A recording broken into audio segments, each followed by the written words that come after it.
Viewers, আসসালামু আলাইকুম।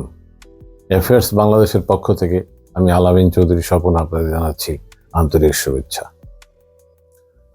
গত সপ্তাহে আসতে পারিনি। আপনারা জানেন অত্যন্ত কনকনে শীত বাংলাদেশে, বিভিন্ন রোগ আপদ দেখা দিয়েছে মানুষের ভিতরে। আমিও একটু ওই ঠান্ডাজনিত কারণে অসুস্থ ছিলাম, এই জন্য আসতে পারিনি। এই জন্য দুঃখ প্রকাশ করছি আপনাদেরকে। আজকে যে একটা কথা বলতে হয় বিশেষভাবে, 2024-এর যে নির্বাচন ছিল 7 জানুয়ারি, সেই নির্বাচনটা ছিল অত্যন্ত প্রহসনের একটা নির্বাচন। এই নির্বাচনটা ছিল ভোট ডাকাতির নির্বাচন। আমরা দেখেছি বিভিন্ন টিভি চ্যানেলে, বিভিন্ন ফুটেজে দেখেছি কিভাবে তারা ব্যালট পেপারে সিল মেরে ভোট ডাকাতি করেছিল। জনগণ অনেকেই ভোট দেওয়ায় অভ্যস্ত, খুশি হয়, আনন্দ পায়। অনেকেই ভোট কেন্দ্রে গিয়ে দেখেছে তার ভোটটা হয়ে গেছে। এবং বিগত সরকারের, বিশেষ করে হাসিনা সরকারের যে নেতাকর্মীরা ছিল, তারা ভোট কেন্দ্রের থেকেই সমস্ত ভোটারদেরকে বিদায় করে দিয়েছে, বলছে আপনার ভোট হয়ে গেছে। এবং ভিতরে যারা ভোট গ্রহণ করতেন, পোলিং অফিসার, প্রিজাইডিং অফিসার, তারাও ভয়ে কিছু বলতেন না সেই হাসিনা সরকারের তাদের কর্মীদের উপদ্রবে। যাই হোক, মানুষের যে আশাকাঙ্ক্ষা, সেই আশাকাঙ্ক্ষাকে জবাই করে দিয়ে শেখ হাসিনা ক্ষমতায় এসেছিলেন। তারপরে মানুষের যে শুধু 2024-এর নির্বাচন না, 2018, 2014 যে নির্বাচন, সেই নিশিরাতের ভোট ডাকাতি এবং ভোটবিহীন সংসদ সদস্য নির্বাচন, সবই মানুষ দেখেছে। সেই যে ক্ষোভ, সেই যে যন্ত্রণা, সেই যন্ত্রণার বহিঃপ্রকাশ ঘটেছিল ছাত্র জনতার আন্দোলন জুলাই এবং আগস্ট।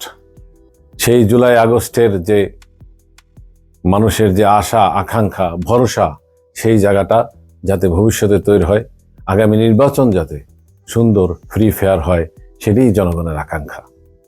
আমরা দেখলাম 31শে ডিসেম্বর বৈষম্য বিরোধী ছাত্র আন্দোলনের ছাত্ররা তাদের যে ঘোষণাপত্র দেওয়ার কথা ছিল তা তারা দিতে পারেনি। এটা সম্পূর্ণ সরকারের হাতে তুলে দিয়েছে। আমরা জানি না তারা কি ঘোষণা দিত, কি দিত না দিত।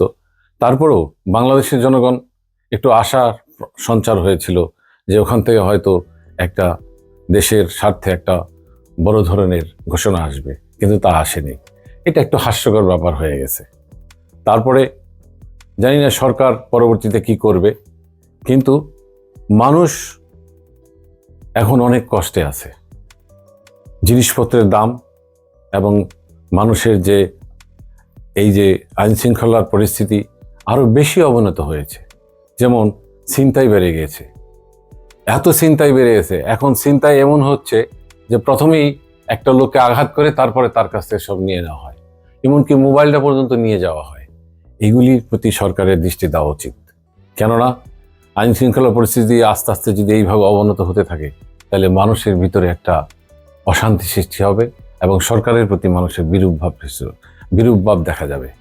এমতো অবস্থায় সরকারের এই দিকে একটু খেয়াল রাখা উচিত। জুলাই আগস্টের যে বিপ্লব, সেই বিপ্লবে বিশেষভাবে অত্যন্ত হতদরিদ্র এবং মধ্যবিত্ত ছেলেরাই রাস্তায় নেমে এসেছিল। তারা সংগ্রাম করেছে, তারা রক্ত দিয়েছে, তারা আহত হয়েছে। সুতরাং আমি মনে করি এই সরকারের উচিত এই বাংলাদেশের জনগণের পাশে দাঁড়িয়ে তাদের কি দুঃখ, তাদের কি আশা, আকাঙ্ক্ষা, এগুলি তাদেরকে অনুধাবন করা উচিত। না হলে কিন্তু এই সরকারের সমর্থন দিন দিন হারাবে। আর নির্বাচনটা যদি দীর্ঘমেয়াদী করতে যায়, তাহলে আস্তে আস্তে তাদের জনপ্রিয়তা কমে যাবে। তাতে ইউনূস সরকারের জন্য খুবই একটা বদনাম হবে। আর একটা জিনিস, ডক্টর মোহাম্মদ ইউনূস, এখনো মানুষ তার প্রতি আস্থা রাখে। কেন? তার এই রাষ্ট্রশক্তি এবং বিদেশে বিভিন্ন দেশে তার যে ইমেজ, এই শক্তিটা কাজে লাগিয়ে যদি আমাদের বাংলাদেশটাকে সুন্দরভাবে গড়া যেত, তাহলে হয়তো একদিন আমরা শান্তিতে বসবাস করতে পারতাম। ভিউয়ার্স, আমি অত্যন্ত একটা নগণ্য মানুষ, আপনাদের মতোই একজন সাধারণ মানুষ।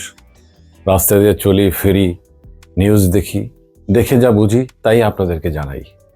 যদি আমার এই কথায় আপনাদের ভালো লাগে বা আপনাদের খারাপ লাগে, তাও আপনারা কমেন্ট করে জানাবেন। তাহলে আমরা উৎসাহিত হব। তবে সবশেষে 2025 এই নতুন বছরের আন্তরিক শুভেচ্ছা জানিয়ে আমি শেষ করছি। ধন্যবাদ সবাইকে।